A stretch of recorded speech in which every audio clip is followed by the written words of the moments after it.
दिल्ली के जंतर मंतर पर प्रदर्शनकारियों पर हुए लाठीचार्ज और आंसू गैस के इस्तेमाल का मामला अब सुप्रीम कोर्ट पहुंच चुका है।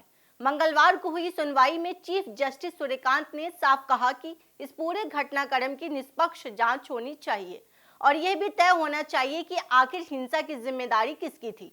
कोर्ट ने पुलिस की कार्रवाई, प्रदर्शनकारियों के अधिकार और जवाबदेही तय करने को लेकर कई अहम टिप्पणियां की। साथ ही उत्तर प्रदेश समेत 8 राज्यों को नोटिस जारी करते हुए पुलिस कार्रवाई पर भी सवाल उठाए।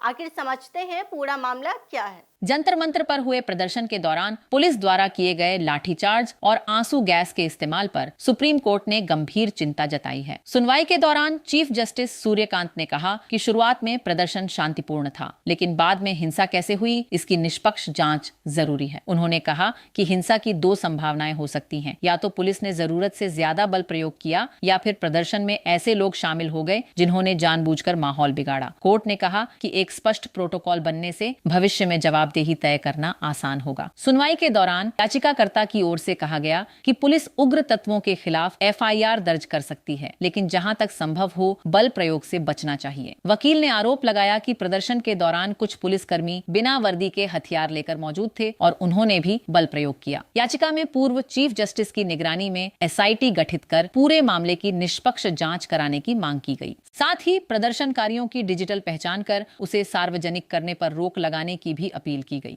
क्योंकि इनमें छात्र और कई नाबालिग भी शामिल हैं। सुनवाई के दौरान बिहार में प्रदर्शन के दौरान नाबालिगों को हिरासत में लेने का मुद्दा भी उठा। एक वकील ने दावा किया कि 13 साल तक के बच्चों को भी पुलिस ने हिरासत में लिया। वहीं वरिष्ठ वकील प्रशांत भूषण ने जुनैद से जुड़े कथित उत्पीड़न का मामला उठाया, जिस पर सॉलिसिटर जनरल ने कहा कि यह अलग विषय है। सुप्रीम कोर्ट ने इस मामले में उत्तर प्रदेश, बिहार, महाराष्ट्र, मध्य प्रदेश, पश्चिम बंगाल, असम, केरल और गुजरात समेत 8 राज्यों को नोटिस जारी किया है। कोर्ट ने कहा कि याचिकाओं में अभिव्यक्ति की स्वतंत्रता और जीवन के अधिकार के उल्लंघन का मुद्दा उठाया गया है तथा दिल्ली में पुलिस के अत्यधिक बल प्रयोग के आरोप लगाए गए हैं। अदालत ने यह भी कहा कि लाठीचार्ज, पैलेट गन और आंसू गैस के इस्तेमाल से कई लोगों की आंखों को नुकसान पहुंचने और मीडिया कर्मियों के घायल होने की बात भी सामने आई है।